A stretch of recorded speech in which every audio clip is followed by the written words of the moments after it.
Hello friends, ओम श्री गणेशाय नमः। जय माता दी। आप सभी का स्वागत है आपके अपनी यूट्यूब चैनल पर।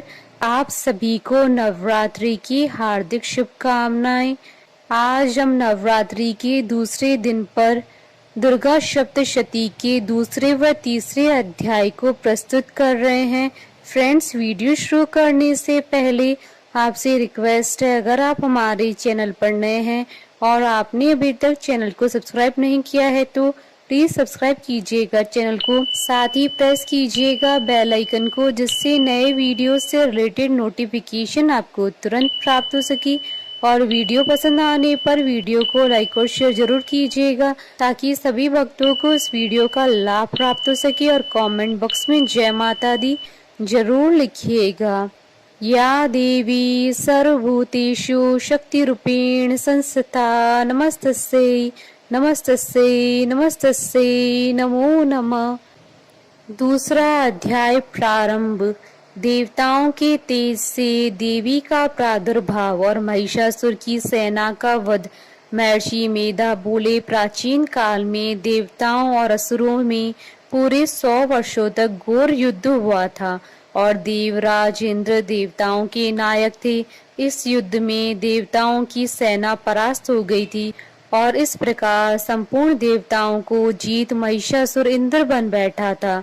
युद्ध के पश्चात हारे वे देवता प्रजापति श्री ब्रह्मा को साथ लेकर उस स्थान पर पहुंचे जहां पर कि भगवान शंकर विराजमान थे। देवताओं ने अपनी हार का सारा वृतांत भगवान श्री विष्णु और शंकर जी से कह सुनाया। वह कहने लगे कि हे प्रभु, महिषासुर सूर्य, चंद्रमा, इंद्र, अग्नि, वायु, यम, वरुण तथा अन्य देवताओं की सब अधिकार छीनकर सबका अधिष्ठाता स्वयं बन बैठा है। उसने समस्त देवताओं को स्वर्ग से निकाल दिया है। वह मनुष्यों की तरह पृथ्वी पर विचर रहे हैं। दैत्यों की सारी करतूत हमने आपको सुना दी है और आपकी शरण में इसलिए आए हैं कि आप उनके वध का कोई उपाय सोचें। देवताओं की बातें सुनकर भगवान श्री विष्णु और शंकर जी को दैत्यों पर बड़ा गुस्सा आया। उनकी भौहें तन गई और आंखें लाल हो गई। गुस्से में भरे हुए भगवान विष्णु के मुख से बड़ा भारी तेज निकला और उसी प्रकार का तेज भगवान शंकर, ब्रह्मा और इंद्र आदि दूसरे देवताओं के मुख से प्रकट हुआ। फिर वह सारा तेज एक में मिल गया और तेज का वह पुंज ऐसे दिखता था जैसे ज्वाज्वल्यमान पर्वत हो। देवताओं ने देखा कि उस पर्वत की ज्वाला चारों ओर फैली हुई थी और देवताओं के शरीर से प्रकट हुए तेज की किसी अन्य तेज से तुलना नहीं हो सकती थी। एक स्थान पर इकट्ठा होने पर वह तेज एक देवी के रूप में परिवर्तित हो गया और अपने प्रकाश से तीनों लोकों में व्याप्त जान पड़ा। वह भगवान शंकर का तेज था। उससे देवी का मुख प्रकट हुआ। यमराज के तेज से उसके सिर के बाल बनी। भगवान श्री विष्णु के तेज से उसकी भुजाएं बनी। चंद्रमा के तेज से दोनों स्तन और इंद्र के तेज से जंगा तथा पिंडली बनी और पृथ्वी के तेज से नितंब भाग बना। ब्रह्मा के तेज से दोनों चरण और सूर्य के तेज से उनकी अंगुलियां पैदा हुई। वासुओं के तेज से हाथों की उंगलियां और कुबेर के तेज से नासिका बनी। प्रजापति के तेज से उसके दांत और अग्नि के तेज से उसके नेत्र बने। संध्या के तेज से उसकी भौहें और वायु के तेज से उनके कान प्रकट हुए। इस प्रकार उस देवी का प्रादुर्भाव हुआ था।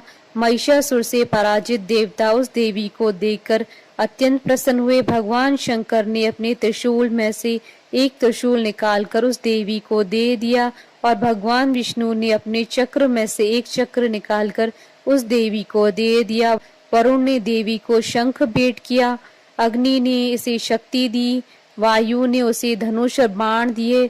सहस्त्र नेत्रों वाले श्री देवराज इंद्र ने उसे अपने वज्र से उत्पन्न करके वज्र दिया और ऐरावत हाथी का 1 घंटा उतार कर देवी को भेंट किया।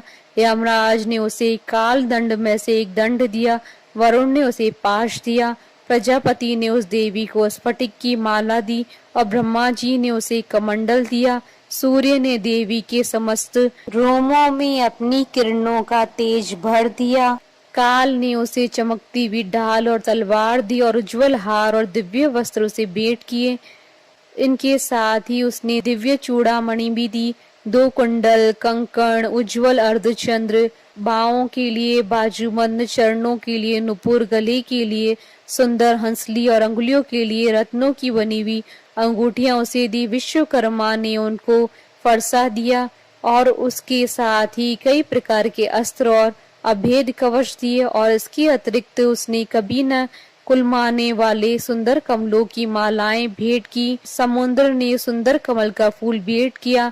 हिमालय ने सवारी के लिए सिंह और तरह तरह के रत्न देवी को भेंट किए। यक्ष राज कुबेर ने मधु से भरा हुआ पात्र और शेष नाग ने उन्हें बहुमूल्य मणियों से विभूषित नागहार भेंट किया। इसी तरह दूसरे देवताओं ने भी उसे आभूषण और अस्त्र देकर उसका सम्मान किया। इसके पश्चात देवी ने उच्च स्वर से गर्जना की। उनके इस भयंकर नाद से आकाश गूंज उठा। देवी का वह उच्च स्वर से किया हुआ सिंहनाद समा न सका।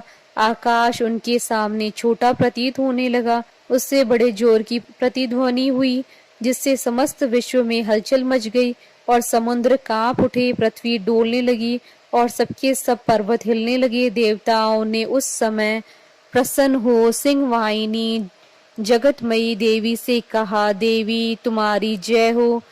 इसके साथ महर्षियों ने भक्ति भाव से विनम्र होकर उनकी स्तुति की। संपूर्ण त्रिलोकी को शोकमग्न देखकर दैत्यगण अपनी सेनाओं को साथ लेकर और हथियार आदि सजाकर उठ खड़े हुए। महिषासुर के क्रोध की कोई सीमा नहीं थी।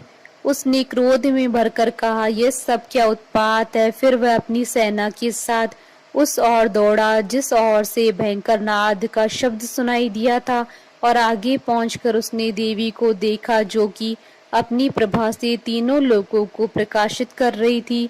उनके चरणों के भार से पृथ्वी दबी जा रही थी। माथे के मुकुट से आकाश में एक रेखा सी बन रही थी और उनके धनुष की टंकार से सब लोग शुद्ध हो रहे थे। देवी अपनी सहस्त्रों भुजाओं को संपूर्ण दिशाओं में फैलाए खड़ी थी। इसके पश्चात उनका दैत्यों के साथ युद्ध छिड़ गया और कई प्रकार के अस्त्रों शस्त्रों से सबकी सब दिशाएं उद्भाषित होने लगी। महिषासुर की सेना का सेनापति चिक्षुर नामक एक महान असुर था।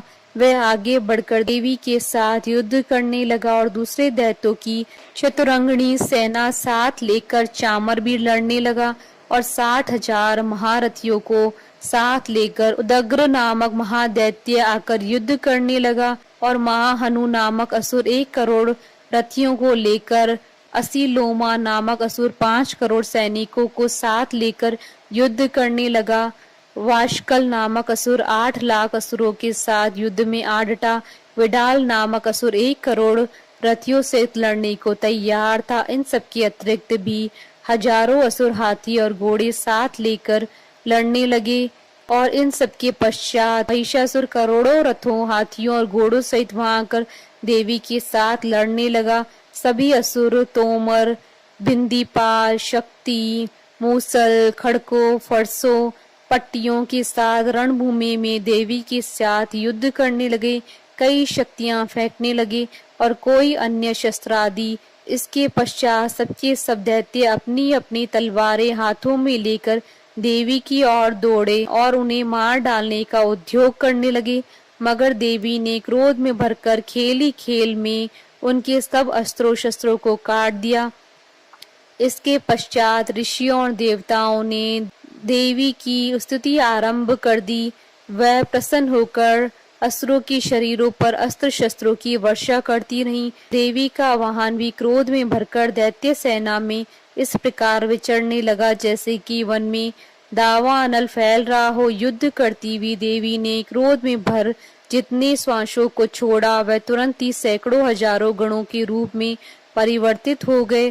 फरसे, बिंदीपाल, खड़क तथा पटिश इत्यादि अस्त्रों के साथ दैत्यों से युद्ध करने लगे। देवी की शक्ति से बड़े हुए वह गण दैत्यों का नाश करते हुए ढोल, शंख, मृदंग आदि बजा रहे थे। तदंतर देवी ने त्रिशूल, गदा, शक्ति, खड़क इत्यादि से सहस्त्रों असुरों को मार डाला। कितनों को घंटे की भयंकर आवाज से ही यमलोक पहुंचा दिया। कितने ही असुरों को उसने पास में बांधकर पृथ्वी पर धर घसीटा। कितनों को अपनी तलवारों से टुकड़े टुकड़े कर दिया और कितनों को गदा की चोट से धरती पर सुला दिया। कई दैत्य मूसल की मार से घायल होकर रक्त वमन करने लगे और कई शूल से छाती फट जाने के कारण पृथ्वी पर लेट गए और कितनों की बाण से कमर टूट गई। देवताओं को पीड़ा देने वाले दैत्य कट कट कर मरने लगे। कितनों की बाहें अलग हो गई, कितनों की ग्रीवाएं कट गई, कितनों के सिर कटकर दूर भूमि पर लुढ़क गए, कितनों के शरीर बीच में से कट गए और कितनों की जंघाएं कट गई और वह भी पृथ्वी पर गिर पड़े। कितने ही सिरों व पैरों के कटने पर भी भूमि पर से उठ खड़े हुए और शस्त्र हाथ में लेकर देवी से लड़ने लगे। और कई दैत्यगण भूमि में बाजों की ध्वनि के साथ नाच रहे थे। कई असुर जिनके सिर कट चुके थे बिना सिर के धड़ से ही हाथ में शस्त्र लिए हुए लड़ रहे थे। दैत्य रह रह कर ठहरो ठहरो कहते हुए देवी को युद्ध के लिए ललकार रहे थे। जहाँ पर यह घोर संग्राम हुआ वहाँ की भूमि रथ, हाथी, घोड़े और असुरों की लाशों से भर गई थी। असुर सेना के बीच रक्तपात होने के कारण रुधिर की नदियां बह रही थी और इस तरह देवी ने असुरों की विशाल सेना को क्षण भर में इस तरह से नष्ट कर डाला जैसे तृणकाष्ठ के बड़े समूह को अग्नि नष्ट कर डालती है।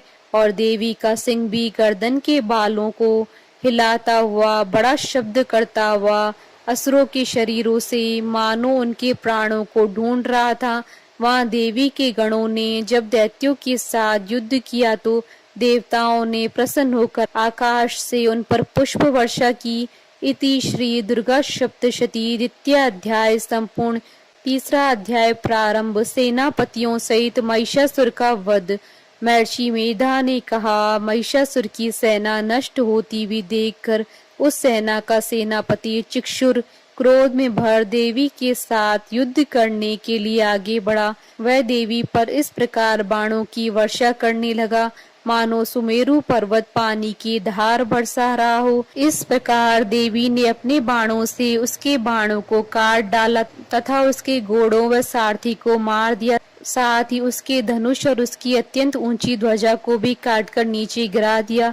उसका धनुष कट जाने के पश्चात उसके शरीर के अंगों को भी अपने बाणों से बीन दिया। धनुष, घोड़ों और सारथी के नष्ट हो जाने पर वह असुर ढाल और तलवार लेकर देवी की तरफ आया। उसने अपनी तीक्ष्ण धार वाली तलवार से देवी के सिंह के मस्तक पर प्रहार किया और बड़े वेग से देवी की बाईं भुजा पर वार किया, किंतु देवी की बाईं भुजा को छूते ही उस दैत्य की तलवार टूटकर दो टुकड़े हो गई। इससे दैत्य ने क्रोध में भरकर शूल हाथ में लिया और उसे भद्रकाली देवी की ओर फेंका। देवी की ओर आता हुआ वह शूल आकाश से गिरते हुए सूर्य के समान प्रज्वलित हो उठा। उस शूल को अपनी ओर आते देखकर देवी ने भी शूल छोड़ा और महाअसुर के शूल के 100 टुकड़े कर दिए और साथ ही महाअसुर के प्राण भी हर लिए। चिक्षुर के मरने पर देवताओं को दुख देने वाला चामर नामक दैत्य हाथी पर सवार होकर देवी से लड़ने के लिए आया और उसने आने के साथ ही शक्ति से प्रहार किया, किंतु देवी ने अपनी हुंकार से ही उसे तोड़कर पृथ्वी पर डाल दिया। शक्ति को टूटा हुआ देखकर दैत्य ने क्रोध से लाल होकर शूल को चलाया, किंतु देवी ने उसको भी काट दिया।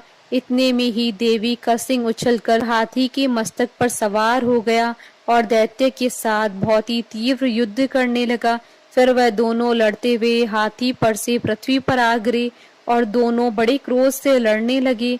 फिर सिंह बड़े जोर से आकाश की ओर उछला और जब पृथ्वी की ओर आया तो अपने पंजे से चामर का सिर धड़ से अलग कर दिया।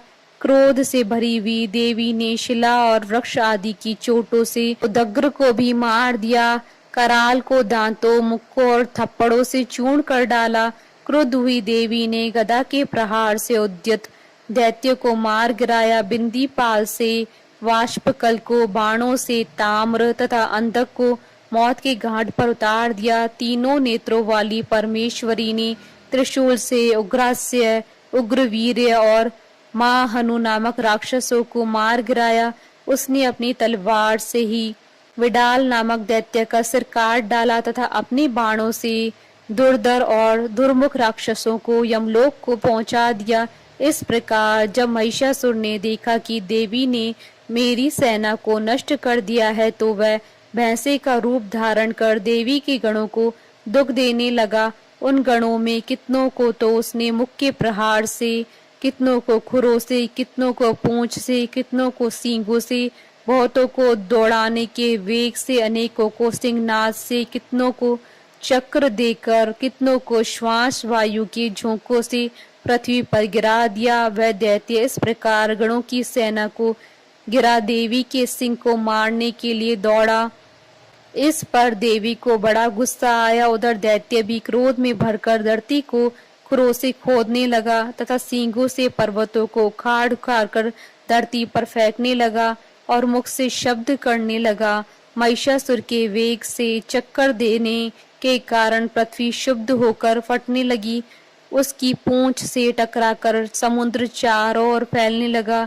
हिलते हुए सींगों के आगाज से मेघ खंड खंड हो गए और श्वास से आकाश में उड़ते हुए पर्वत फटने लगे। इस तरह क्रोध में भरे हुए राक्षस को देख चंडिका को भी क्रोध आ गया और वह उसे मारने के लिए क्रोध में भर गईं। देवी ने पाश फेंककर दैत्य को बांध दिया और उसने बन जाने पर दैत्य का रूप त्याग दिया और सिंह का रूप बना लिया। और ज्यों ही देवी उसका सिर काटने के लिए तैयार हुई कि उसने पुरुष का रूप बना लिया, जो कि हाथ में तलवार लिए हुए था। देवी ने तुरंत ही अपने बाणों के साथ उस पुरुष को उसकी तलवार ढाल सहित बीन डाला। उसके पश्चात वह हाथी के रूप में दिखाई देने लगा और अपनी लंबी सूंड से देवी के सिंह को खींचने लगा और गरजने लगा। देवी ने अपनी तलवार से उसकी सूंड काट डाली। तब राक्षस ने एक बार फिर भैंसे का रूप धारण कर लिया और पहले की तरह चराचर जीवों सहित समस्त लोकी को व्याकुल करने लगा। इसके पश्चात क्रोध में भरी हुई देवी बारंबार उत्तम मधुपान करने लगी और लाल लाल नेत्र करके हंसने लगी। उधर बलवीर्य तथा मद से क्रुद्ध हुआ दैत्य भी गरजने लगा। अपने सींगों से देवी पर पर्वतों को फेंकने लगा। देवी अपने बाणों से उसके फेंके हुए पर्वतों को चूर्ण करती हुई बोली, ओ मूढ़, जब तक मैं मधुपान कर रही हूँ तब तक तू गरज ले। इसके पश्चात मेरे हाथों तेरी मृत्यु हो जाने पर देवता गरजेंगे। महर्षि मेधा ने कहा। यूं कहकर देवी उछलकर उस दैत्य पर जा चढ़ी और उसको अपने पैर से दबाकर शूल से उसके गले पर आघात किया।